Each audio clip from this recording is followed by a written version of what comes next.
上课的时候吧，因为班上蛮多跟我一样调皮的学生，国中、国一、国二的时候，然后我就上课上的好好的，以前有那个桌垫吧，不是有一个透明，然后下面垫一层绿色，他们就把那个绿色那么一大片的，然后分很多小块，很多小块，一直丢我，一直丢我，然后一直丢我的时候，看是谁丢我都不知道，然后回头两三次，然后那个心中怒气已经爆发了，但是又不知道是谁。趁他还没丢出来举起来的时候，我就往回看，我知道是那个人刚好坐在床边，我就瞬间把我手上的那个运动饮料的瓶子很硬嘛，我就拿起来往那边丢过去，然后心情就很激动。我记得那时候2片玻璃吧，就直接贯穿，没有破掉，是直接贯穿圆形的那种。然后那时候情绪就很激动，他们自己也吓到了。他们为什么要欺负你啊？不知道，因为那时候比较。我那时候可能比较不知道怎么和别人相处吧，比个性比较好一点吧。因为个性比较好，所以被欺负。我自己认为吧，而且那时候可能也有一点没有那么讨人喜欢吧，可能常常可以让他们开一些玩笑，就互相开玩笑这样子。就一群男生这样，小时候就会开玩笑开过头嘛，然后他们就会一直丢我桌垫这样。然后朋友他们都觉得。认识我之后就会后悔，后悔是指一般我不讲话，然后这样看我会觉得，帅帅的、或者是就是那种好好的样子，就不会太聒噪。但其实认识我之后，我就会很吵，然后会讲一些很无聊的话，但就形象有落差啦，他们都会说。后有认识你，因为觉得我私底下个性很白痴这样。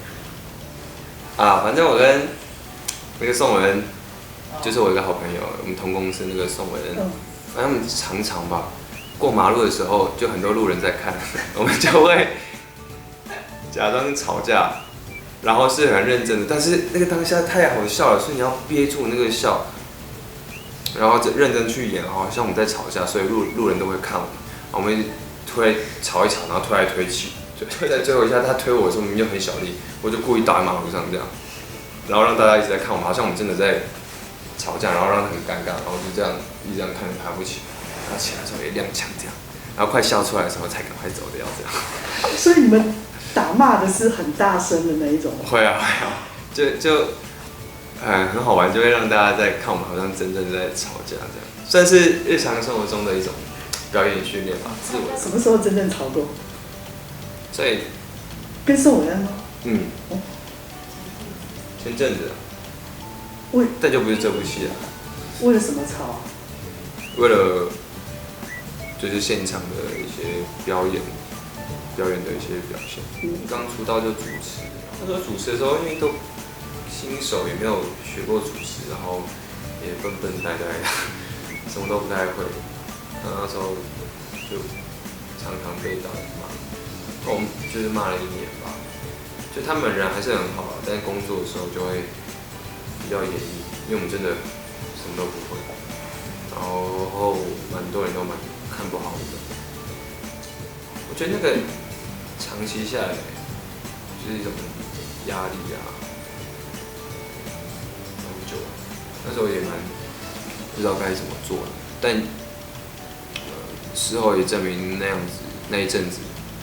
也学到蛮多的，是无形中的学习。你听过导演骂哪一句让你最难过？你怎么那么笨啊？但我跟那导演很好啦，都讲话都很直接。其实这很长，那一定有偷偷哭吧？忘了。旁边都在点头。有吗？我有哭吗？我已经大哭，我那时候已经大哭了。没有了，不知道。我现在在演，完了，我没说出来。对啊，因为完全不知道该怎么进步，然后当下已经很用力、很努力想要去做好，就还是被骂。